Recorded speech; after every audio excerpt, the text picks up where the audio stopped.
Okay, so welcome to the second video. This one is where we're going to create a Hello World application. Now, the program we're actually going to not name hello_world because when it comes to grading, I don't want to run into issues if I'm trying to load up the same application name if everyone uses the same one. So what we're going to do is we're going to name this application hello_, and then your last name. That way I won't run into any of those issues.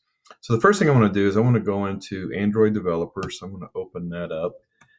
And I'm going to click on Start a New Android Studio Project.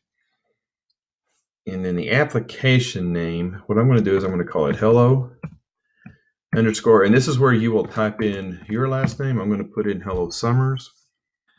Project location, you should already have a folder set up on whatever drive you're saving this as Android Dev and then Android Studio Projects. If you don't have that, you need to go ahead and create it. And then once you do, you can click on these three dots, which will then open up where you can go find that folder that you created. All right, so now that I have that, I'm going to click on Next. And I'm just going to keep the default, so I'm going to click on Next. Now over here, the one we want to choose for this, because this is going to be a pretty basic activity. So I'm going to click on Empty Activity. We don't want to choose any of these others right now. We can use those later. So make sure you choose Empty Activity, click on Next.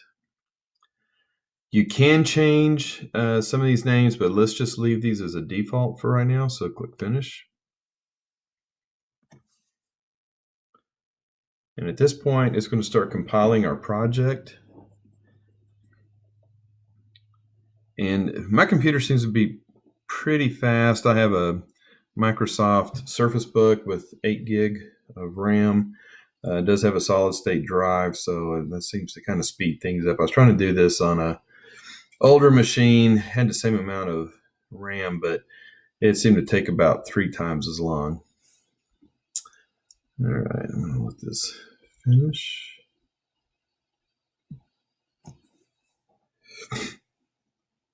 And as you can see, it's still building it.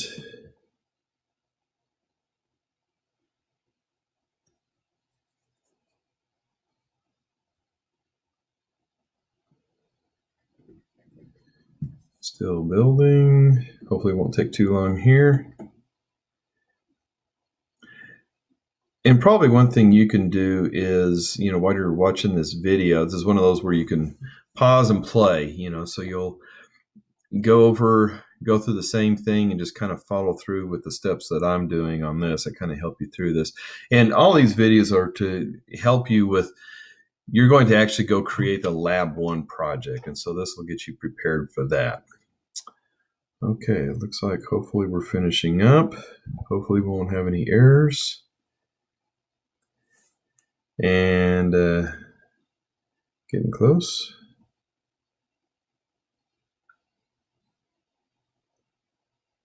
The last part.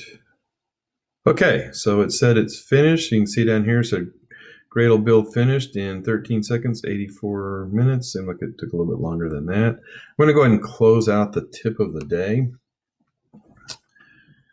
All right, so here is our Java. Now let's go ahead. You may have, when you open this up, your apps may have been or contracted. So what I'm going to do is I'm going to go ahead and expand this. And I'm going to click on the manifest.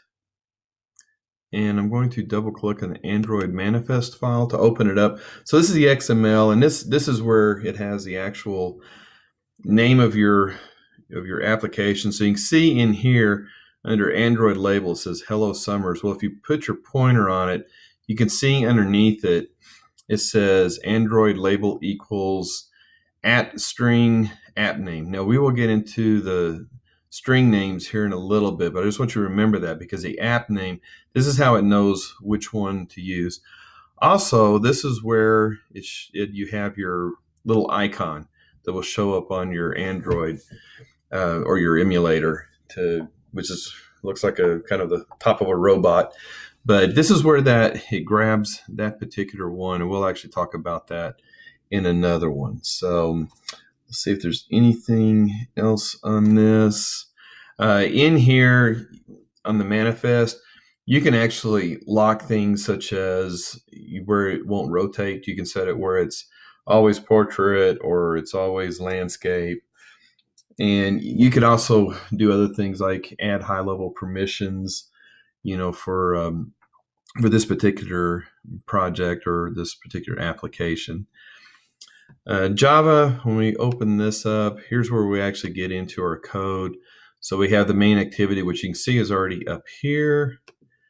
And then we'll get into some of the other stuff on the next video, but you should have this at this point. Let me show you one more thing. So if I go into, I'm going to go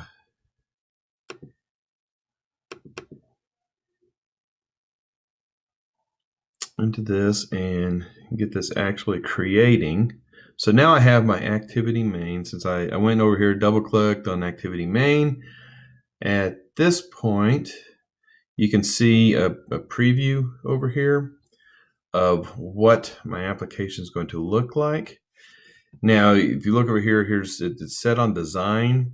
You can also click on the text, which here's the actual XML that's created for the content of your application. So I'm going to go back to the preview and click on this so you can see that. Trying to think if there's anything else I need to talk to on this. Oh, one other thing is I do want to set this up. Back when you set up your installation, you created an emulator. Now, right now, it shows Nexus 4. Well, what I'm going to do is I'm going to click on the drop down, and I'm going to go ahead and go down here because we created a Nexus S as an emulator. So I'm going to go ahead and click on that, and that goes ahead and generates this particular emulator. Now, this isn't an emulator. This just kind of shows how it's rendered. We will actually pull up the emulator in another video, but at least it shows you as you make changes over here to your XML, it will show you what it looks like over here. And the other thing you can do is on this little drop down, select design surface. You can change it to blueprint. You can also change it where you see both of them.